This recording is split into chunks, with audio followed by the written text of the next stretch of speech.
Pronto, boa tarde a todos. Acho que já estamos aqui reunidos a maior parte dos participantes ou de quem se inscreveu para a sessão de hoje.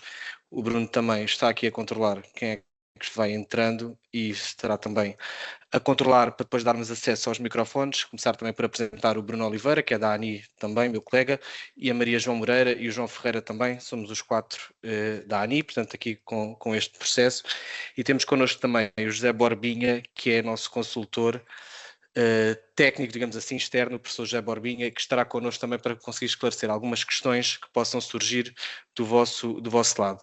Como o Bruno também já referiu no início, os microfones estão agora desligados, porque foi assim que fizemos o setup da reunião, mas iremos dando permissões ao longo da reunião para vocês poderem colocar as vossas questões.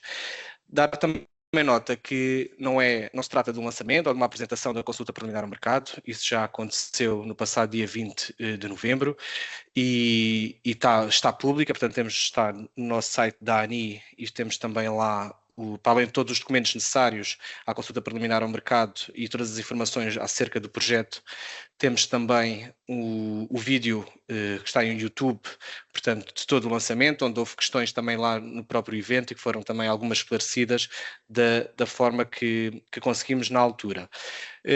Relatar também, ou relembrar, que se trata de uma consulta preliminar ao mercado, portanto estamos sempre à espera que o mercado nos possa dar os maiores contributos, nós não estamos munidos de todas as informações que achamos necessárias para conseguir proceder às peças procedimentais, é isso que queremos fazer de seguida, por isso é que estamos neste momento e vemos a esta reunião porque algumas questões nos foram chegando através dos meios de comunicação, neste caso o e-mail, e então fizemos por aqui.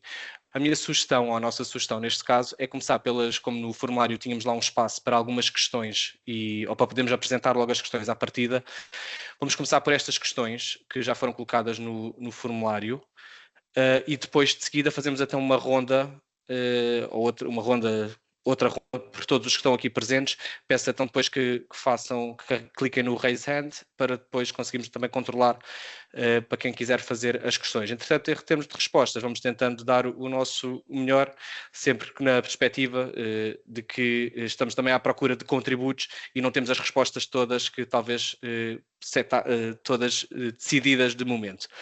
Eu então se calhar começo aqui não sei se está aqui presente, mas eu acho que está. Temos a Ana Correia, da Deloitte. Se calhar pedia-te, Bruno, que lhe desses o microfone, que julgo que está aqui, para fazer a sua questão. Acho que são duas, uma sobre a propriedade intelectual e outra sobre a demonstração esperada de outros projetos no âmbito similar. Obrigado. Exatamente. Antes disso, David, deixa-me só acrescentar. Eu, entretanto, vou colocar aqui o link novamente quer do YouTube, quer do site da instituição, para quem quiser ter acesso à sessão de lançamento e aos documentos da consulta preliminar, poderá fazê-lo nesse momento, está bem? Vou então dar aqui permissão, só um segundo. Obrigado, Bruno. Ok, acho que já me conseguem ouvir. Sim, perfeitamente. Boa tarde a todos, obrigada. É verdade que as perguntas ou os pontos foram muito sucintos e, portanto, também posso agora materializar um bocadinho mais.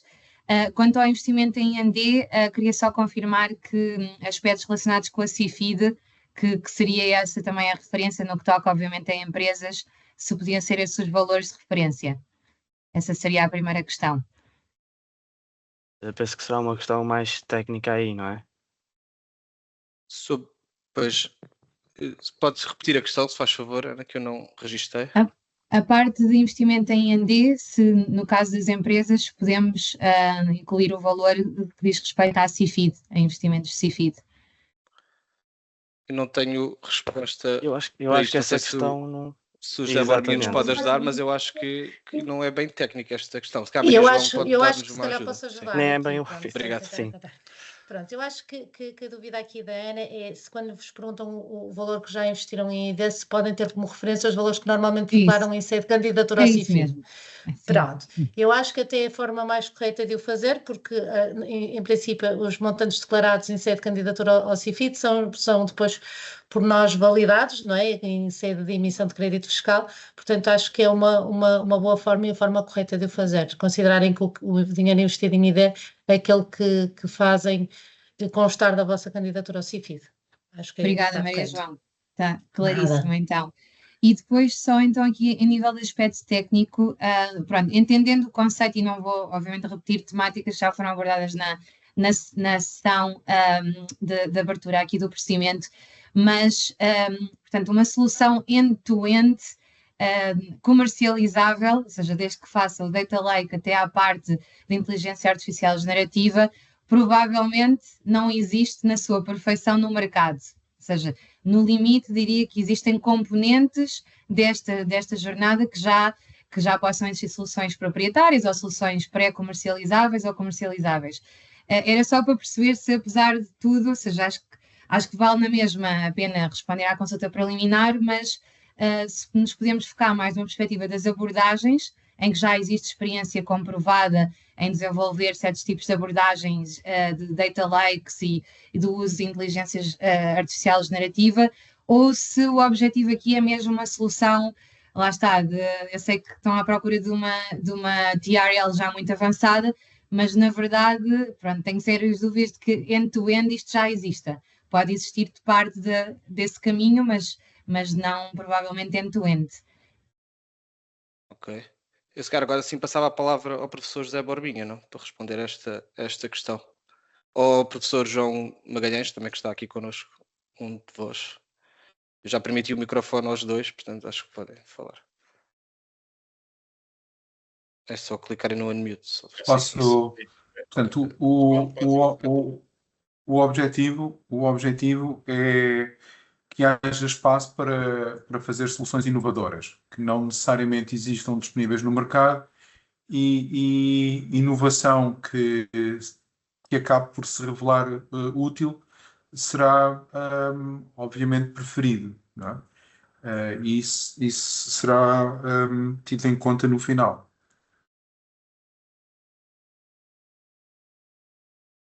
Ok. Não sei se respondi.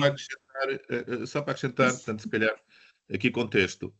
Aquilo que o argumento que a ANI utilizou para ter permissão para executar este processo são precisamente as razões que a ANI evocou. Portanto, não há soluções no mercado e daí isto ser um processo de inovação com consulta prévia ao mercado.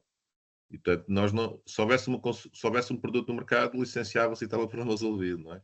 Exato. E, portanto, o que se espera no final é um sistema único, que depois as empresas que concorram podem transformá-lo em produtos ou isso, e depois logo se vê, portanto, durante o processo, como é que isso será enquadrado.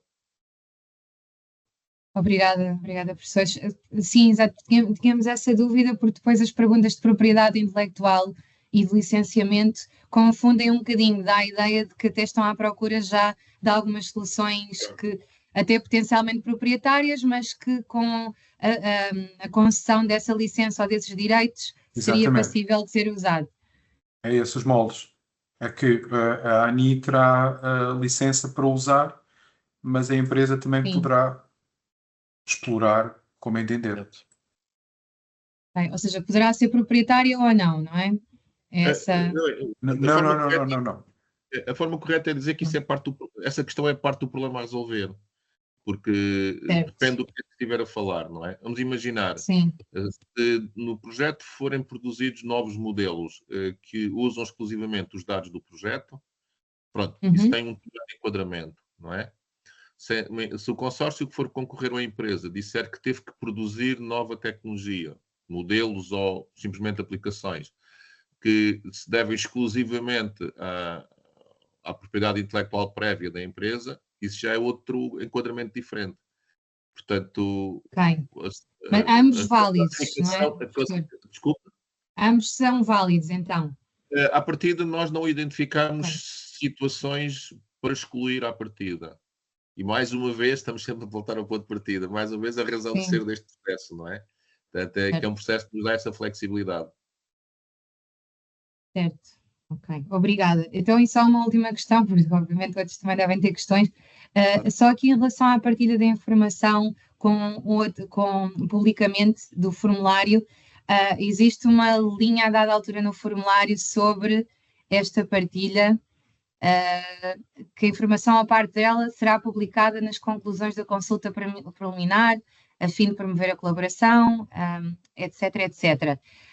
seria bom saber que partes é que vão ser partilhadas. Não tem de responder agora, mas não sei se por e-mail podiam indicar. Porque é que eu digo isto? Porque quando se partilha informação de clientes, mesmo que nem se diga o nome de cliente, mas e os montantes, isto por norma é informação bastante confidencial, que acho que qualquer empresa ou instituto de investigação, universidade não pode partilhar. Pronto, e há outros temas também financeiros, não é, das contas da própria empresa, que uma coisa é partilharmos de facto com a ANI, outra coisa é publicamente. Portanto, era só para perceber o que é que vai ser publicado e o que é que não vai, no fundo. Ok, obrigado. Passar a palavra a Maria João, já vou responder. Respondendo aqui a Ana, esta parte, claro que nós temos em atenção aquilo que são dados confidenciais das entidades. Se quando formos fazer este relatório de conclusões finais, houver alguns elementos desse género que queiramos ver partilhados, não o faremos sem entrar em contacto com a empresa e obter o consentimento da vossa parte. Está bem? Pronto, quando pensamos em conclusões, será mais que tipo de soluções é que há ou que não haverá, e não tanto de dados específicos de faturação, das empresas que se apresentaram na consulta preliminar propriamente dita, está bem? Mas se for o caso, nós teremos esse cuidado, como é óbvio, e entraremos em contacto antes de qualquer publicação. Ok, obrigada, Maria João. Desculpe, há só uma pergunta que se calhar também se aplica aqui aos outros presentes, que é a parte da cloud, só para saber se a estimativa de custos querem que inclua ou não a estimativa de utilização da cloud e da manutenção, ou se isso ficará sempre do lado da ANI. Era mais só para perceber se a estimativa deve ou não incluir essa parte. Deve incluir esta parte. Sim, pode. Terá que incluir isso, não é? Desculpem, nós estamos aqui com dificuldades. Força. Não, acho que estou a ouvir com um delay e estou complicado. Desculpem lá. Conseguem ouvir bem agora? Sim. Agora, pronto. A resposta é outra vez a mesma, faz parte do problema a resolver. Mais uma vez, nós podemos equacionar diferentes situações, cenários de cloud. Vamos imaginar que vocês querem propor qualquer coisa que forçosamente tem que residir num deploy cloud vosso por qualquer tipo de dependências. E, portanto, aí, obviamente, os custos serão calculados de uma maneira. Se há outra solução ou outros componentes da mesma solução que possam ser deployed à nossa vontade, à vontade da ANI, portanto, aí, se calhar, não vale a pena os proponentes preocuparem-se com esse valor, né? Depois a ANI terá os seus contratos e as suas coisas. E, portanto, eu diria que é apenas numa situação em que vocês digam isto tem que residir, vamos imaginar, na Azure ou na Amazon, uma coisa qualquer, por esta razão. Aí convém ter cuidado por causa da residência dos dados, não é? Porque nós vamos tratar de dados com bastante confidencialidade. E, portanto, níveis de confidencialidade.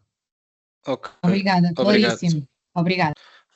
Vamos tentar avançar aqui com as questões para conseguirmos termos mais questões. Quero avançava aqui com Ana Costa e Silva, que tem aqui uma questão que é: existe a possibilidade de manter o sistema distribuído sem importar todos os dados para uma localização central? Isso não é do vosso interesse, mas se quiser se calhar completar a questão, Ana Costa Silva, já permitiu o seu microfone, portanto é só tirar do mute. Exato. Sim, era uma dúvida existencial de início, depois entendi que vocês veem como preferível o trazer os dados todos para um repositório central, certo? É isso? Ou isso é uma opção? A ideia é manter cópias, eventualmente cópias sincronizadas, para que possam ser processados e digeridos pelos algoritmos, que hão de alimentar as pesquisas e fazer a integração dos dados das diversas fontes. Pronto, isso é preferido, essa arquitetura, porque há outras opções para chegar ao mesmo objetivo. Ou há interesse, pronto, vou tomar isso como um given, portanto, a necessidade de duplicar os dados e mantê-los sincronizados em tempo real. Não. Assim, eu não consigo ver exatamente como é que iriam processar dados estando alojado noutro sítio. Pronto, mas tudo bem. Não há um requisito para que os dados estejam completamente centralizados. se a mesma funcionalidade puder ser oferecida. Ótimo, obrigada. Mas já agora completar que é preciso ter cuidado, porque alguns dos sistemas que estão referenciados são sistemas de produção e que, portanto, é possível, inclusive alguns deles neste momento nem têm ainda formas de acesso aos dados que sejam compatíveis com o ambiente de produção e, portanto, se calhar podemos fazer situações temporárias, mas a longo prazo, se calhar vai ter que ser haver alterações. E ainda outros sistemas serão sistemas de entidades terceiras. E, portanto, sim. Alguma solução que implique instalar componentes nesses sistemas, eu diria que isso, a partir seria de excluir, não é? Porque é algo que nós não vamos conseguir controlar. Pois. Sim. E daí o mais fácil. Por outro lado, há também uma situação aqui que pode ser de interesse para todos considerarem, que é, imaginando um sistema deste que esteja a acabar de fazer, quando houver alguma interrogação aos dados, vão haver situações em que o controle de versões vai ser muito importante. Portanto, vamos imaginar um secretário de Estado, um ministro que pede uma coisa qualquer, não é? E a ANI fornece-lhe isso. Isso é feito sobre uma determinada versão dos dados. 3 dias depois, a mesma análise já poderá produzir resultados bastante diferentes. Portanto, isto feito com ambientes de produção ao mesmo tempo a funcionar sobre os dados seria bastante caótico, estão a ver? Portanto, é preciso haver algum tipo de controle. E do nosso lado, nem sequer temos ainda uma noção clara do que é que isso implica. Portanto, também, mais uma vez, faz parte do problema a resolver. E daí temos um problema complicado em mãos. Sim. Não, esse ponto que falou do controle de versões e da explicabilidade das respostas é crucial. É isso. Obrigado. Espero que vocês também, quem for concorrer, também apresente riscos e situações e cenários nisso que nós nem sequer até o momento pensámos, não é? Porque é importante ser proativo nisso. Obrigado. Sim. Vamos então passar para a próxima questão, que é do Roberto Alvarez, da Dare Data Engineering. A nós, eu desconfio que já dei acesso também, portanto é só desbloquear, pôr a mute o microfone e para fazer a sua questão. Roberto Alvarez, está por aí? Sim. Okay. Sim. Estão-me a ouvir? Pronto, sim, estamos. Tem 2 questões aqui, acho eu. Se quiser colocá-las, pode.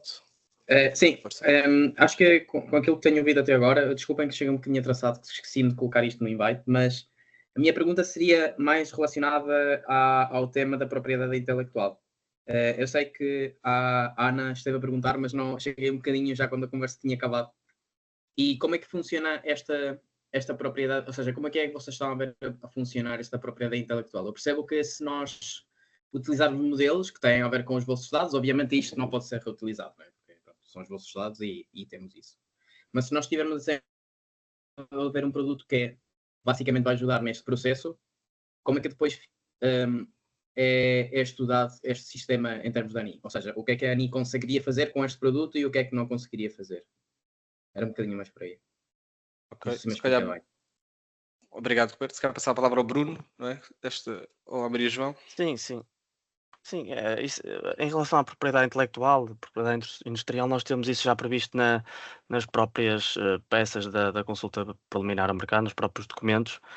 Temos esse modelo idealizado, no entanto, também agradecemos qualquer tipo de sugestão de melhoria ou algum constrangimento que vocês achem que pode existir em relação a esse modelo. Agradecemos os contributos do mercado nesse sentido, mas a ideia seria fazer algo similar ao que consta lá nesses documentos. Eu aproveitei já para partilhar até aqui o link do site da ANI e através desse link conseguem ter acesso a esse documento. Não sei se querem complementar aqui a questão, não sei se foi esclarecedor ou não. Sim. Não sei, sugeria que o Roberto visse o ponto 10 do documento que o Bruno referiu. Não sei se teve a oportunidade de ver. Nós aí fixamos já alguma coisa relativamente à propriedade intelectual, mas a definição final relativa àquilo que vai acontecer a nível de propriedade intelectual vai depender muito da solução que apareça, das opções que vamos tomar, e a ideia também é o mercado nos fazer, se calhar, sugestões da forma de gerir a propriedade intelectual na própria solução que vão apresentar. Estamos abertos a esta discussão.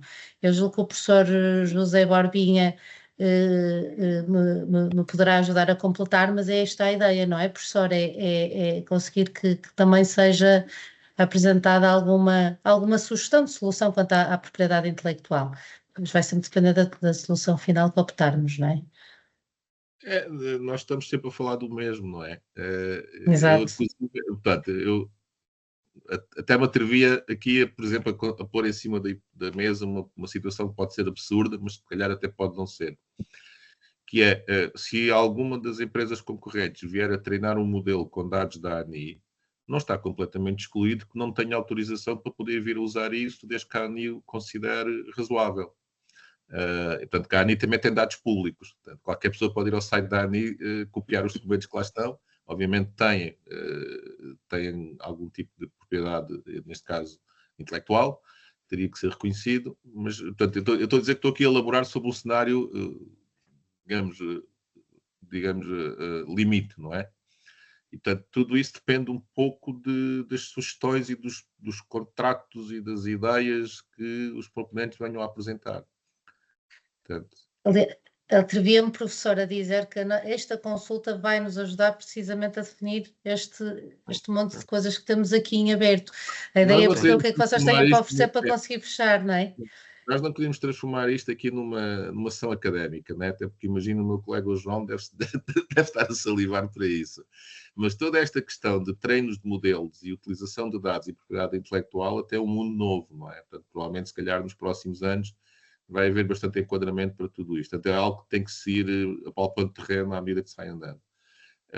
E, portanto, à partida, tirando aquilo que é o óbvio, e que se calhar qualquer pessoa identifica, não há neste momento restrições identificadas na nossa análise prévia que não possam ser negociáveis, discutíveis e portanto, que as partes envolvidas não possam depois tomar decisões com base nisso. Mas pronto, é tudo muito escorregadio, não é?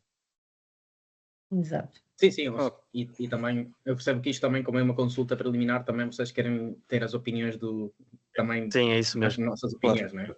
Mais uma vez. Só queria saber se isto era uma coisa que já estava pré-definida. Sim, não, mais uma vez é uma das justificações para este tipo de processo, não é? Precisamente. Não só opiniões técnicas, mas também jurídicas, porque isso depois também é importante para nós definirmos mais adiante o caderno de encargos. E o modelo de negócio, basicamente, não é? Exatamente. Claro.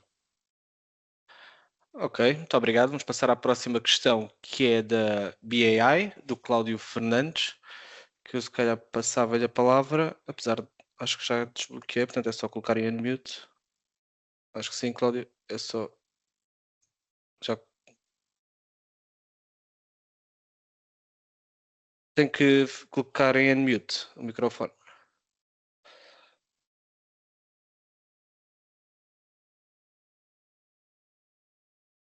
Ainda não estamos a conseguir ouvi-lo.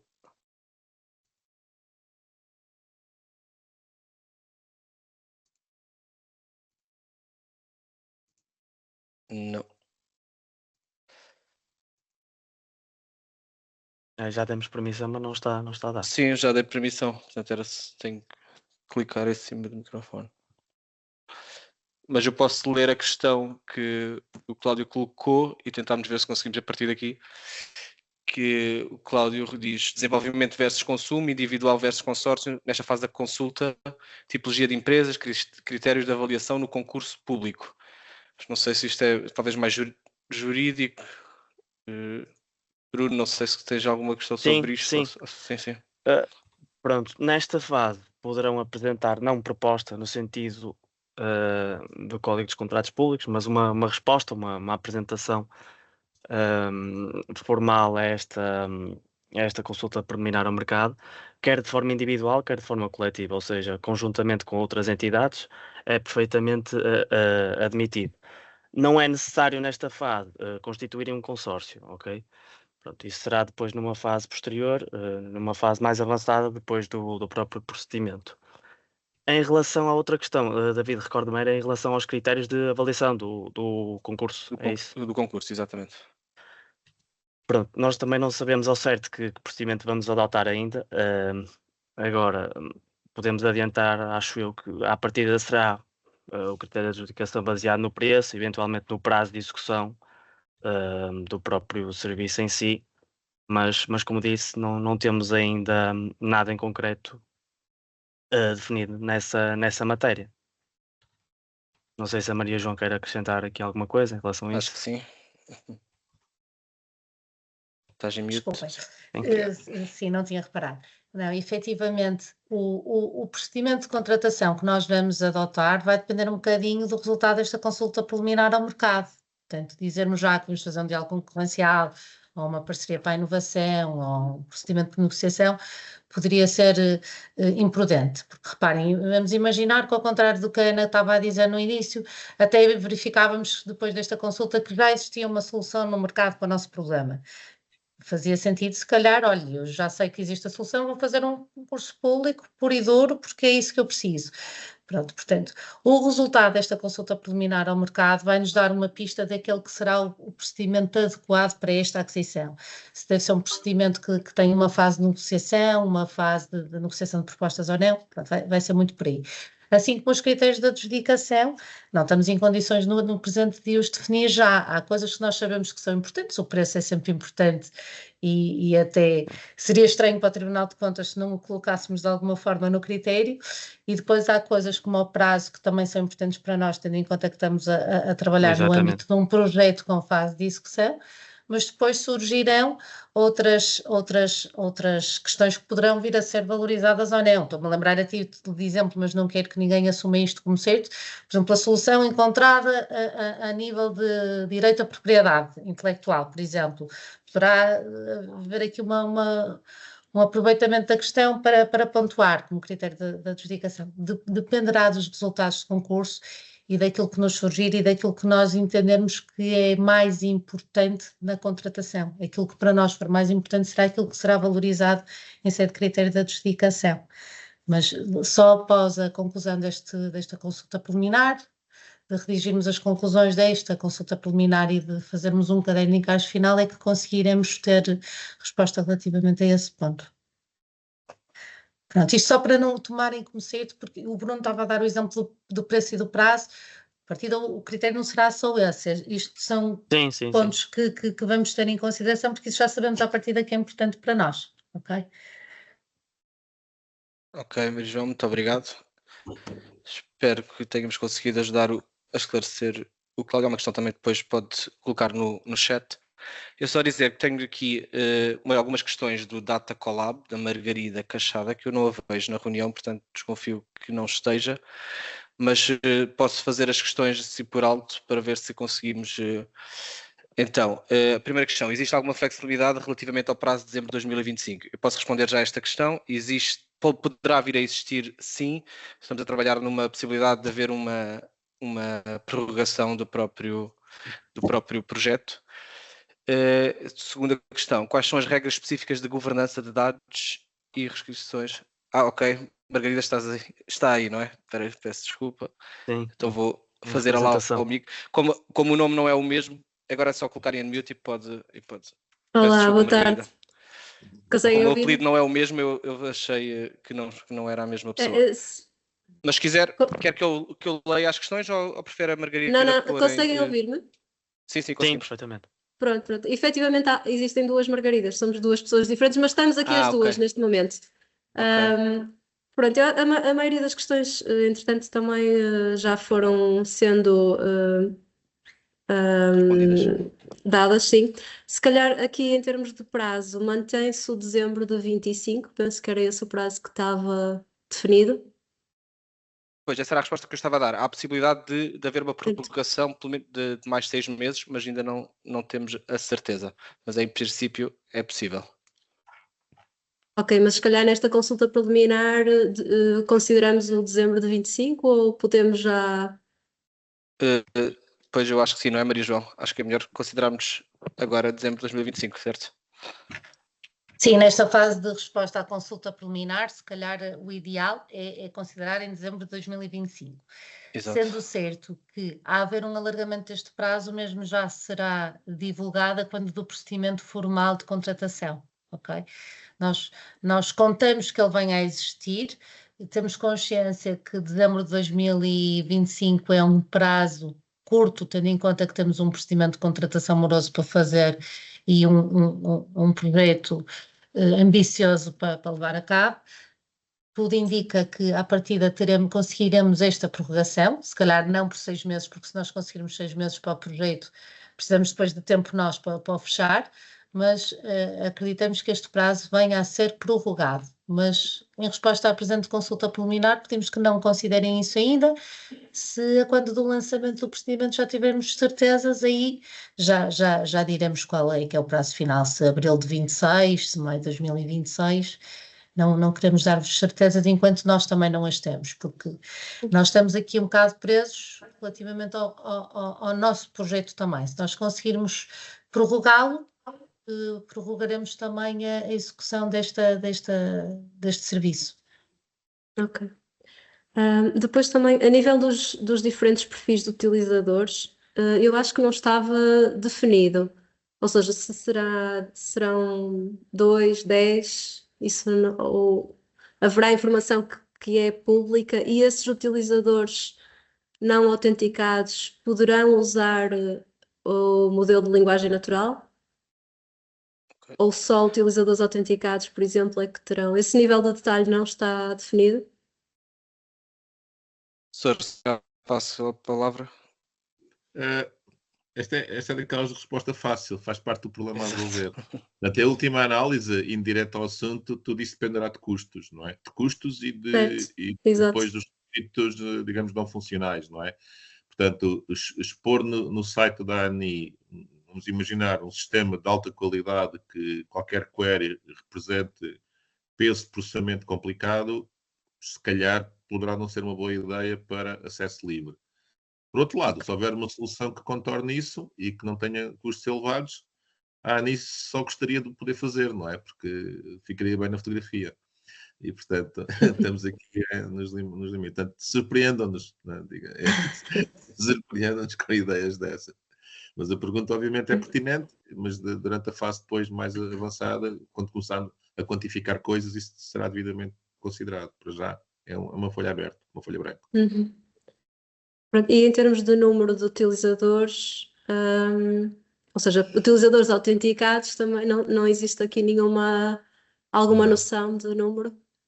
Não, até porque existe uma outra situação que eu não sei se está clara na informação que foi publicada até agora, que é os primeiros utilizadores da primeira linha serão, obviamente, será a ANI, mas a ANI vai utilizar dados de outras entidades parceiras, e, portanto, comissões de coordenação regional, etc.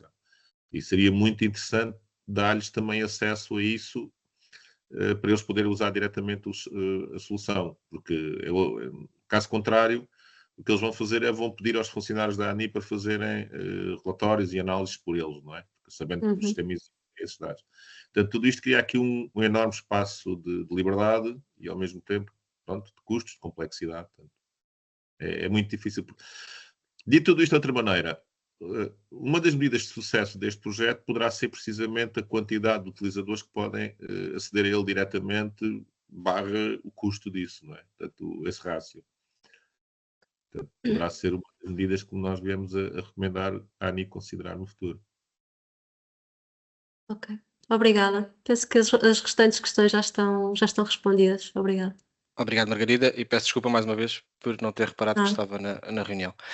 Então, eu se calhar agora passo a palavra ao Fábio André Coelho, que tem raise hand desde quase o início da questão, e depois vamos fazendo assim, porque as outras questões já não tenho mais nenhuma agora diretamente aqui nos nossos formulários, portanto podemos passar agora a estas questões, depois sei que já foram colocando algumas aqui no chat também, depois que eu poderei ler ou poderei-vos passar a palavra, mas pronto, vou passar a palavra então ao Fábio André Coelho. Obrigado.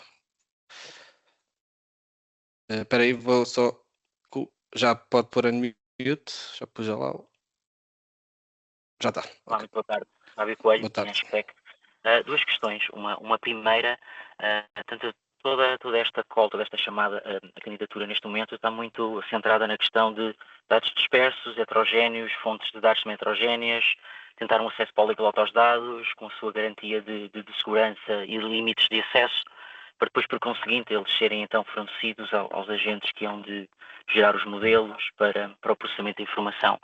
Na realidade, com este tópico, há um ponto muito fundamental que eu gostaria de ter uma clarificação. Ao longo de todo este documento é por várias vezes referido o termo data spaces, ok? E por outro lado, o documento em si, portanto, o próprio PDF que é anunciado, inclui no título Data Lake, ok? Ora, a minha questão prende-se com o facto de um Data Lake e um Data Space ser de facto algo completamente distinto, ok? E orientado um pouco a esta nova trend e a estes novos financiamentos e desenvolvimentos que acontecem aqui no espaço europeu para os data spaces, portanto, a garantia da soberania dos dados, com acesso via conectores para os data spaces, interoperabilidade dos dados. Eu questiono se, de facto, a leitura que aqui é apresentada na redação desta chamada participações é no sentido do data space, tal como a International Data Spaces Association instancia, ou se, de facto, aquilo que é aqui esperado é, nas palavras que estão, tanto na palavra que está no título do documento, na realidade um data lake, ou seja, um ponto de acesso mais ou menos único, onde os dados residem, os dados são depositados, são transformados aí e depois aí são fornecidos aos modelos. Ou se, na lógica dos data spaces, os dados vivem e permanecem nas suas fontes de origem, são mediados através de um conector, são criados contratos digitais para fazer o acesso através de permissões de acesso bem estruturadas a eles e, a pedido, transferidos entre os conectores por via a serem utilizados depois por via dos agentes. Portanto, de facto, eu alonguei-me aqui um pouco, mas nós temos esta dúvida basilar, ok? Porque nos parece que talvez a utilização do termo data spaces nesta chamada a projetos possa não ser esta da nossa interpretação que trabalhamos em data spaces.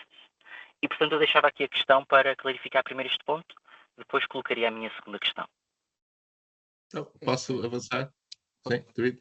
Sim, tem toda a razão. Portanto, o uso dos dois termos resulta de uma circunstância infeliz em que, em dois momentos do processo, nós discutimos isso e a visão foi evoluindo. Infelizmente, quando saiu a versão final, houve usos do termo data lake que já não era possível remover.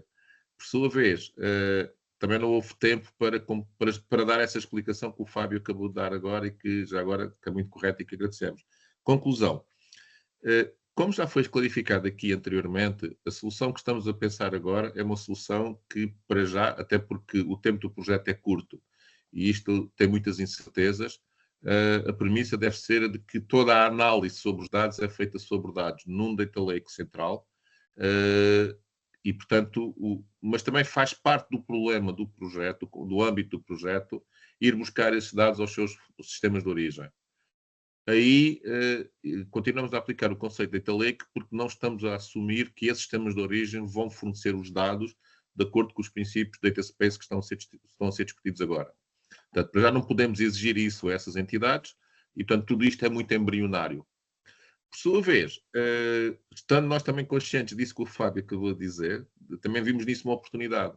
Portanto, e daí o desafio também para as eventuais entidades que estejam a pensar concorrer, ver também isto desse ponto de vista, que é, numa visão futuro evolucionista, se houver providenciadores de dados para um sistema destes que sejam considerados de grande interesse e que se determine que eles têm uma capacidade para além do normal, ou até que venhamos a constatar nos futuros planos estratégicos dessas entidades que eles também querem evoluir para uma lógica data space, podemos vir a fazer a reengenharia dessa estrutura montante. Por sua vez, a jusante também podemos ver as coisas ao contrário. Portanto, havendo toda esta dinâmica de construção dos data space europeus, seria muito interessante se a médio e longo prazo a ANIS viesse a posicionar este sistema como um fornecedor de dados, agora vamos falar aqui, digamos, normalizado de acordo com essas iniciativas. No entanto, dito isto tudo, preto no branco, o principal objetivo neste momento são os goals da ANI. Portanto, isto é, se nas vossas propostas vocês já enriquecerem com pistas para coisas destas, elas poderão vir a ser consideradas, mas numa primeira fase não é aquilo que é uma preocupação de primeira ordem para a ANI. Portanto, a preocupação de primeira ordem, portanto, era numa lógica tradicional, clássica, conservadora da data lake, dizer nós temos de tomar decisões sobre dados, eles neste momento estão dispersos, são muito heterogéneos, portanto, vamos lá tentar consolidar tudo isto de uma forma pragmática. Mas há este potencial de futuro, portanto, e daí resultou um bocado confuso este processo. Portanto, os timings às vezes não só curtos para vocês concorrerem, mas também são curtos para nós, para pormos estas coisas online.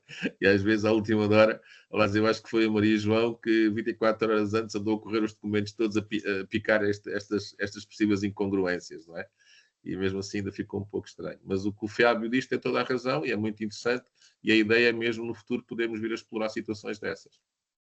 Dessa forma, apresentar uma proposta que seja completamente orientada aos data spaces nesta fase não faz sentido, correto? É porque é muito cedo, até porque isso ainda é um processo moving target, né? Há muita coisa que está a ser definida e, portanto, estamos aqui a falar de pôr a carroça à frente dos bois, não é? Portanto, primeiro arrumar a casa e depois disso, mas pronto, é um bocado isso. Mas agora, Fábio, isto é um assunto que ainda não foi aqui levantado, eu adianto-me já. Portanto, a ANI está à espera que haja propostas em consórcios. E, portanto, porque isto é um problema de tal maneira complexo e estranho que muito dificilmente haverá uma entidade sozinha que diga eu consigo abarcar tudo isso. E, portanto, também mais uma razão de ser deste processo. E, portanto, se houver entidades que consigam entre si entender-se e apresentar estes diferentes complementos, pronto, isso também será parte daquilo que nós chamamos uma boa surpresa, se ela se verificar e se for realmente nesse sentido. Mais uma questão e outra paralela, também para ser muito rápida. Neste momento de consulta pública, o espaço que existe em sede de formulário é muito limitado para apresentar uma ideia completa, construída. Falou-se aqui durante esta sessão sobre a possibilidade, portanto, de certa forma, isto é um livro aberto. Portanto, na possibilidade de nós termos de identificar riscos, identificar soluções, identificar propostas, até prever já, existe precisamente essa componente também no formulário de prever já orçamentos.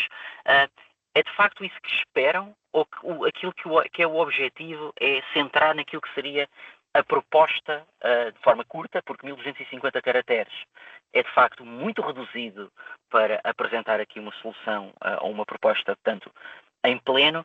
Esperam de facto que nós façamos essa análise neste momento, ou quando se referia, por exemplo, à análise de riscos, identificação de desafios, isso é para acontecer no momento adiante e não neste momento da consulta pública?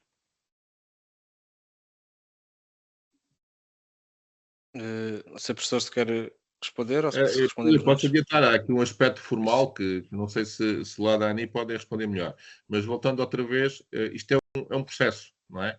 Isto é apenas o primeiro passo desse processo, portanto, neste caso nem sequer estamos ainda falando de concurso. Portanto, essa parte do formulário e das limitações é algo também que eu confesso que nós também discutimos isso, mas faz parte aqui dos prós e contras. Por exemplo, tudo o que seja quantificação de custos neste momento é muito cedo. E, portanto, a ideia é que vocês deem do vosso lado apenas algumas, vamos chamar, digamos, visões muito, muito básicas, não é? Que nos permita depois esgravatar. Já da parte técnica, eu penso que basta, não é preciso grandes textos descritivos. Portanto, basta apenas fazer referências a coisas que sejam consultáveis, coisas que existam, nós depois nos dê a possibilidade de nós analisarmos isso na retaguarda. Não é? Mas o que o Fábio diz realmente é uma discussão que nós também já tivemos entre nós e que esses formulários ficou assim um bocado. Mas é apenas neste momento para manifestação de interesse. Portanto, nós depois, como costumo dizer, nós voltamos ao contacto. Neste caso, a ANI voltará ao contacto para aquelas situações. Eu colocava esta questão do ponto de vista orçamental, porque de facto é uma das questões que é colocada, ok? Se existe de facto... Sim, mas neste momento é para dar apenas uma... Eu diria que se vocês conseguirem dar uma visão de gama de interesse, uma coisa é algo que custa 10 milhões de euros, outra coisa é que pode custar 1 milhão, outra coisa pode custar 10 mil, não é? E portanto, ou qualquer coisa do género. Mas estamos plenamente conscientes que neste momento também tudo isso é ainda muito embrionário, não é? Portanto,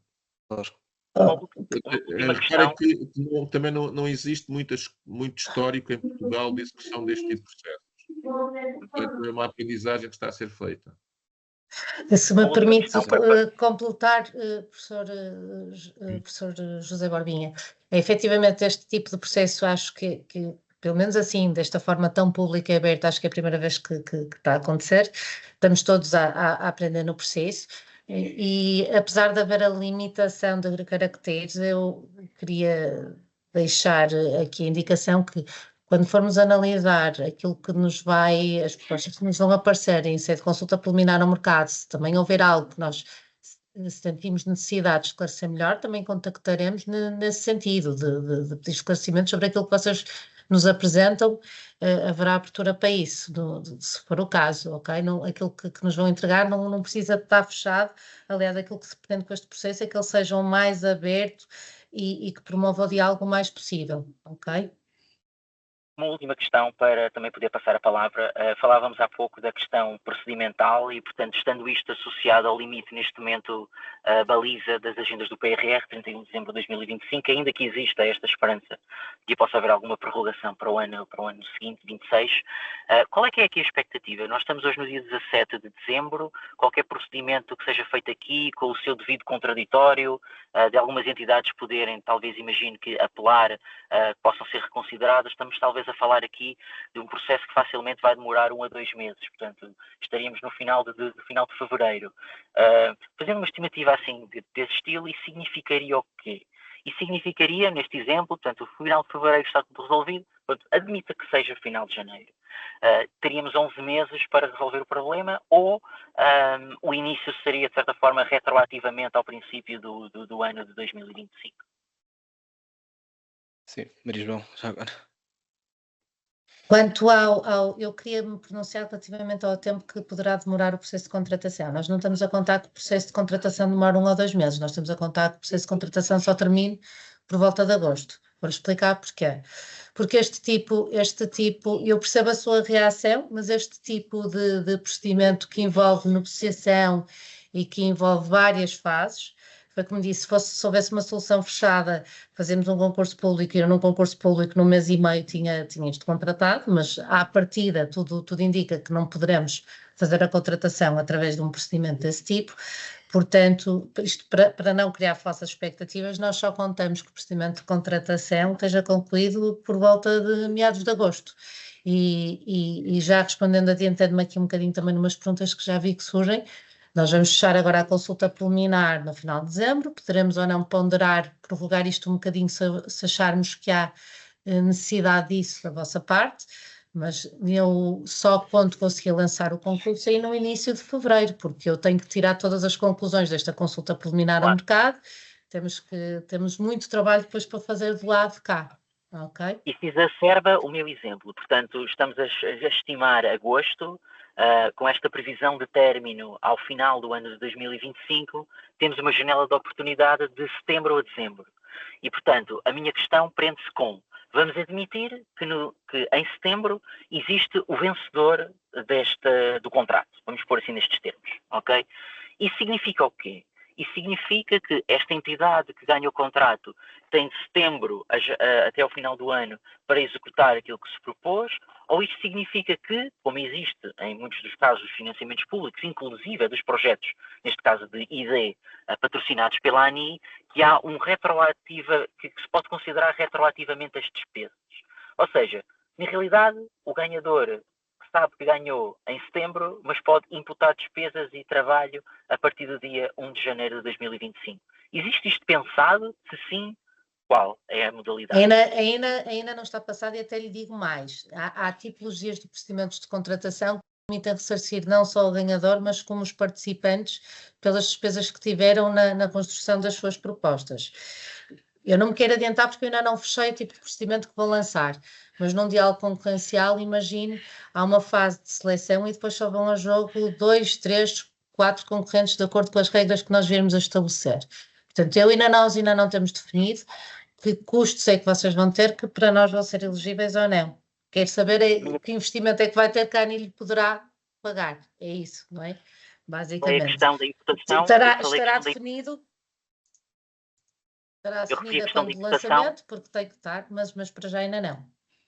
Eu referi a questão da imputação, não pela tipologia de custos, mas pelo tempo útil, não é? Porque se é suposto fechar depois no final de 2025, portanto em dezembro, com um concurso com um término em agosto, teríamos setembro, outubro, novembro e dezembro. Portanto, é um tempo real de execução do projeto de 4 meses, considerando que não existe prorrogação do plano de recuperação e resiliência. Portanto, a minha questão é se a expectativa, em termos de tempo útil para a execução do projeto, é de facto esse tempo remanescente, como disse no seu exemplo, de agosto em diante, portanto até dezembro, ou, na melhor das hipóteses, de final de agosto até, por exemplo, ao final do semestre do ano seguinte, 26. Se a expectativa é essa ou não? Olha, uma coisa que eu lhe vou dizer para descansar, isto não é um projeto PRR, é um projeto cofinanciado, mas não é um projeto PRR, ok? Pronto. Como Pronto. Nós ainda não temos pensado a partir de quando é que vão ser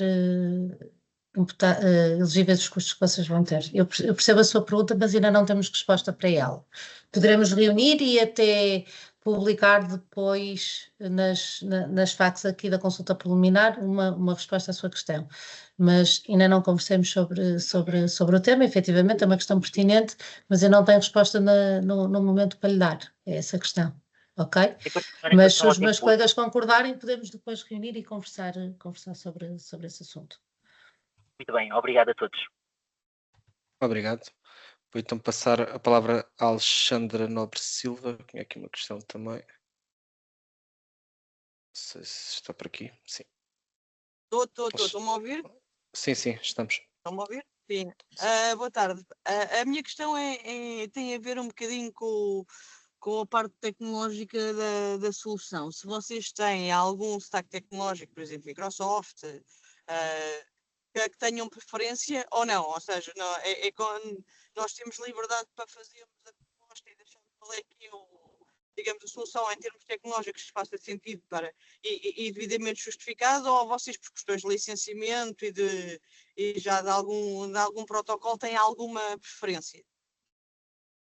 Isso não foi identificado até agora. Portanto, há total liberdade da tecnologia a propor. Claro que depois é preciso ter cuidado, que algumas soluções poderão depois refletir-se em custos, não é? Portanto, mas isso também será parte da vossa proposta. Sim.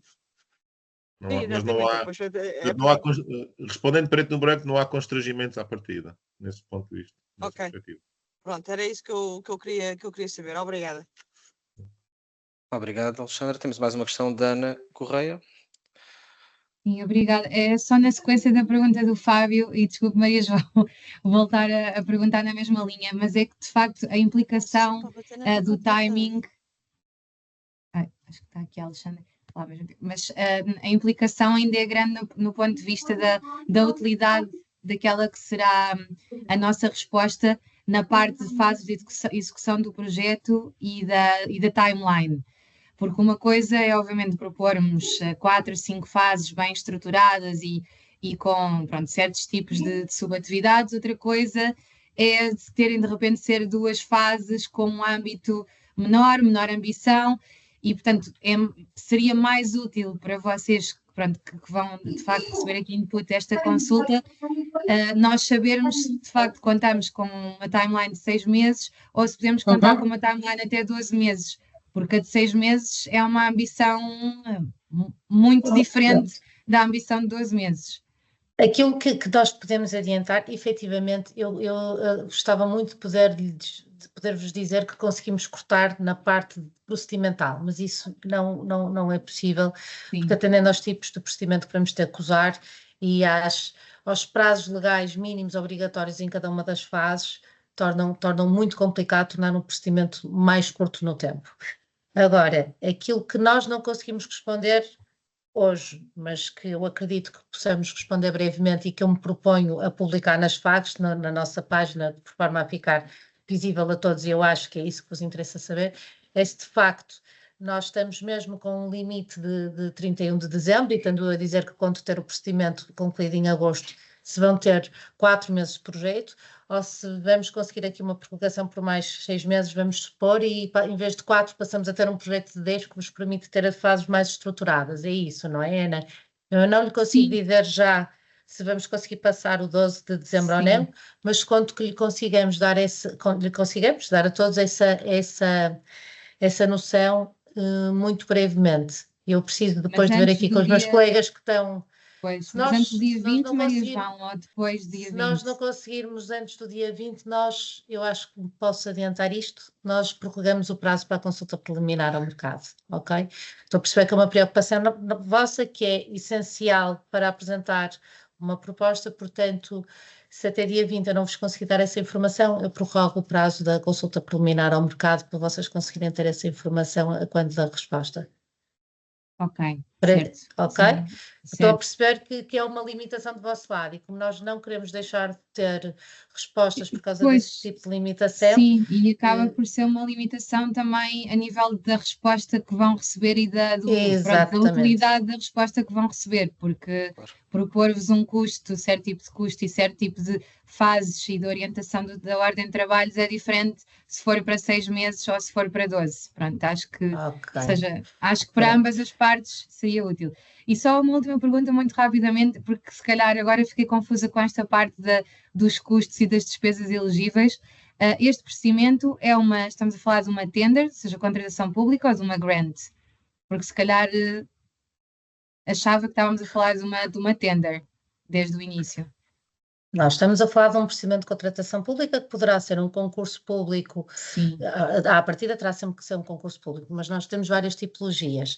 Aquilo que ao dia de hoje me parece ser possível é que esta contratação seja feita através de um diálogo concorrencial, que eu não sei se vocês estão familiarizados, porque em Portugal houve tipo 2 ou 3, ou um procedimento por negociação. Dependendo das conclusões desta consulta preliminar, iremos ver qual é que é o tipo de procedimento que será mais adequado. Se vamos para o diálogo e temos aqui ainda uma fase de negociação e de conversa com as entidades selecionadas, nós vamos partir logo para um procedimento por negociação. Pronto, eles são parecidos, têm algumas diferenças, é algo que ainda estamos a analisar. Mas só não sei, mas João, mas então é contratação pública, certo? Não é uma grant. É contratação pública. Pública. Não é a lógica das grants da Comissão Europeia, que é só os custos de salários e que se tem das timesheets. Não. Exato, pronto, só porque ouvi falar de despesas elegíveis do ano anterior e agora parecia-me a outra. Parecia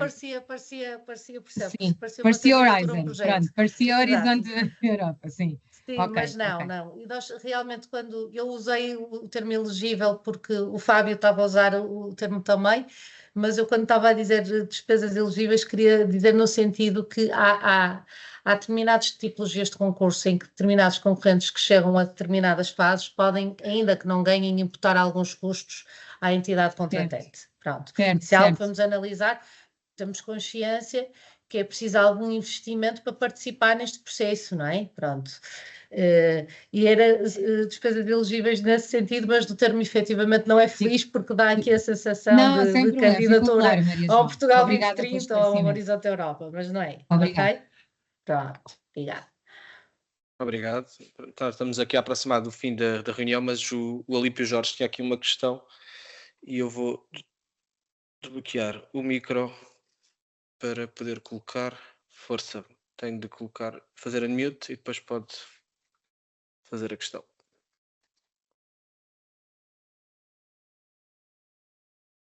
Continue em mute. Clicar no microfone.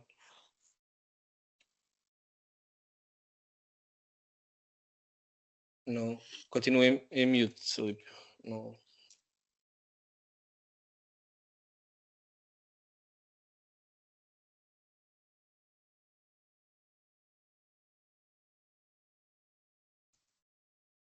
Nós já desbloqueámos, portanto, não sei, ou sai e entra novamente, ou se não pode escrever a questão se quiser, e eu posso lê-la, se preferir.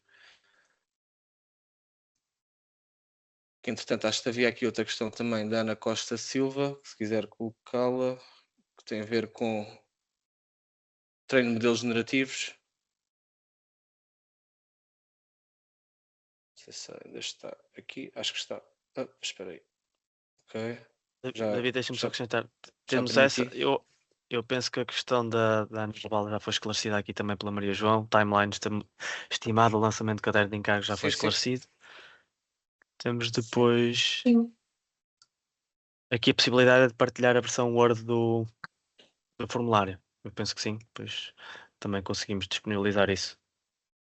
Sim, obrigada. Quanto antes melhor, que eu já não tenho bastante para escrever. Mas havia a pergunta se vocês têm algum tipo de... se têm preferência que se crie um modelo generativo com base específico para aqui, se podemos usar modelos open source, se há algum modelo ou tipo de modelos open source que preferem que não usemos, ou se tem algum tipo de indicação sobre isto. Também não há preferência nem constrangimentos a esse nível. E, portanto, já tinha respondido. Obrigada. Ok. Obrigado, Ana. Vou só então... Quais seriam os objetivos mínimos da solução? Pergunta Alípio. Jorge. Objetivos mínimos. Não sei que tipo de objetivos questiona.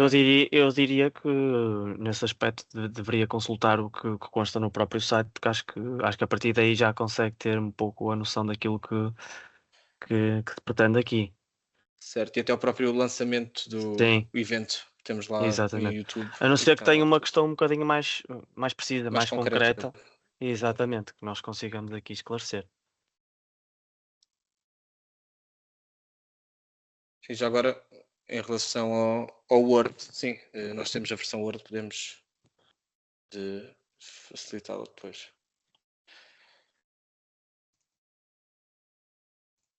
Pois, eu compreendo, mas nós já, do nosso lado já desbloqueámos mesmo, portanto, como fizemos aos outros participantes, não sei. Quer tentar sair da reunião e voltar a entrar?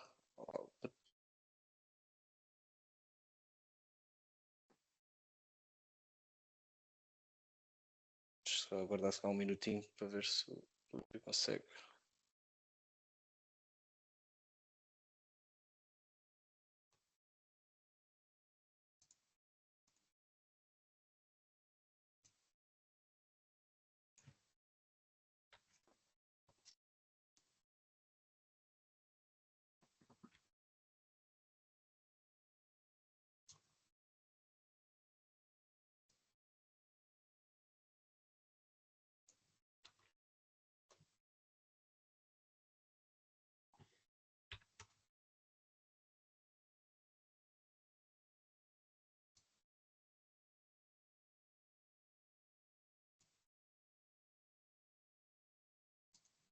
Já consegue agora fazer a mute? Agora sim. Agora que sim, okay. Pronto.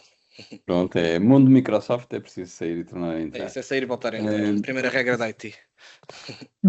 Obrigado. Ok, obrigado pela paciência. Não, a minha pergunta, eu peço desculpa se não li os materiais todos com a devida atenção, mas o documento que eu li tinha de facto um conjunto de objetivos bastante ambiciosos e largos. Posso ter não visto outro documento, de facto não assisti, vi um pouco, mas muito pouco da gravação da sessão da apresentação. Mas a minha pergunta era um bocado essa, repetindo aquilo que eu disse, que é, os objetivos parecem ser muito ambiciosos, portanto é um projeto que consegue-se facilmente gastar aqui umas centenas de milhares de euros ou uns milhões de euros para fazer uma coisa deste tipo. Portanto, depende muito daquilo que se pretende atingir. E daí a minha pergunta dos objetivos mínimos, portanto, partindo do tal Data Lake, do repositório de dados e depois com uma série de funcionalidades que se prendem com dados estruturados, dados não estruturados, sempre com uma interface conversacional, e independentemente da solução ser mais ou menos de IA generativa, que obviamente terá sempre um papel importante, mas depois há aqui outras coisas que são invocadas, como por exemplo a geração de modelos de machine learning, presumo eu que também em modo gerido por agentes de inteligência artificial de modelos, mas que com a utilização de outros agentes, não necessariamente de inteligência artificial generativa. A minha pergunta é exatamente essa, okay? O que é que seria o o objetivo mínimo? Era a infraestrutura onde nós teríamos uma estrutura de dados heterogéneos e ao mesmo tempo com uma série de entradas onde se pudessem encaixar modelos, soluções, aplicações, ou seja, seriam quase que uma camada mais embaixo de um sistema ou de uma pilha que estão a imaginar e que iria continuar a ser construída depois ao longo do tempo e à medida que forem surgindo outras necessidades. Portanto, era essencialmente essa a pergunta. Qual seria o mínimo, dadas as restrições também que aqui foram referidas, embora sempre com todas as incertezas depois da prorrogação ou não, dos tais 4 meses, para onde quem ganhar o concurso sabe que pode trabalhar à vontade nele, e que obviamente 4 meses para as ambições que estão no documento parece-me manifestamente insuficiente. Era essa a minha pergunta. O que é que seria o mínimo para se poder depois continuar a trabalhar noutras soluções, eventualmente noutros concursos? Obrigado. Se calhar passa a palavra ao professor José Barbinha. Sim. Portanto, a parte toda de viagem narrativa e conversação em língua natural é apenas um dos componentes, não é? Como o livro diz. Portanto, a montante disto está toda a consolidação dos dados e eu diria que uma resposta para isso neste momento seria observar os tipos de relatórios que neste momento a ANI já produz e que publica no seu site. Portanto, todos esses relatórios neste momento são produzidos manualmente, com alguma assistência, mas ainda insuficiente. E, portanto, eles baseiam-se em consolidação de dados heterogéneos, que muitos funcionários da ANI recolhem a partir das fontes que estão referidas. Qualquer coisa que consiga produzir isso já de uma forma automaticamente, totalmente, talvez nunca será possível, mas pelo menos semi-automática, até porque alguns modelos desses relatórios mudam ao longo do tempo. Então, daqui é um processo puramente clássico de integração de dados, consolidação e produção de informação quantitativa em tabelas, etc. Agora, um passo seguinte seria, para produzir esses relatórios, ter já alguma parte generativa que permitisse enquadrar essa informação quantitativa, já produzida com queries que até podem ser pré-desenhadas, mas enquadrar logo isso em textos que se diga que estão em embrião no relatório. E depois, a partir daqui, a imaginação é o limite, né? A imaginação e o sonho, não é? Portanto, assumimos à partida que qualquer texto desses, a pessoa que pede o texto terá sempre que o elaborar, que complementar, não é? Portanto, o grau de confiança será à partida. Portanto, é mais, poupa-se o teclar das letras, mas é preciso sempre algum rigor. À medida que isto possa evoluir a médio e longo prazo e que a confiança nesses elementos possa vir a crescer, portanto, a ANI poderá vir a automatizar cada vez isto mais, não é? Nomeadamente alguns relatórios que sejam muito contínuos, muito iguais. A ANI pode vir a ter no site deles um link que diga clica aqui e nós produzimos a versão em tempo real deste relatório. Mas isso será depois parte da própria natureza evolutiva do processo e do sistema à medida que fomos aprendendo. Portanto, respondendo outra vez, agora de outra maneira, tendo como referência os relatórios que a ANI já produz e que publica no seu site, eu diria que esse era o modelo mínimo, ponto de partida, para termos uma baseline para começar a avaliar estas coisas. Ok, obrigado. Obrigado, José Barbinho, também, professor. Eu acho que não havendo mais questões, que parece-me que já não há, damos então por terminada esta sessão, dizer que vamos então disponibilizar no site a versão Word do formulário também, e que trataremos de o mais cedo possível também informar relativamente à prorrogação e dizer também, como a Maria João também indicou, que também é nosso objetivo que haja a prorrogação. Vamos tentar também que ela aconteça desse sentido, porque sabemos que a solução seria bem melhor se a conseguíssemos, portanto vamos fazer por isso também e trataremos de os informar o mais cedo possível e colocar no site onde temos colocado todas as informações, nomeadamente na zona das FAQs. Portanto, mais uma vez agradecer a vossa presença e continuamos disponíveis para mais questões, mesmo através do e-mail de Compras Públicas ANI. Mais uma vez, obrigado. Obrigado a todos.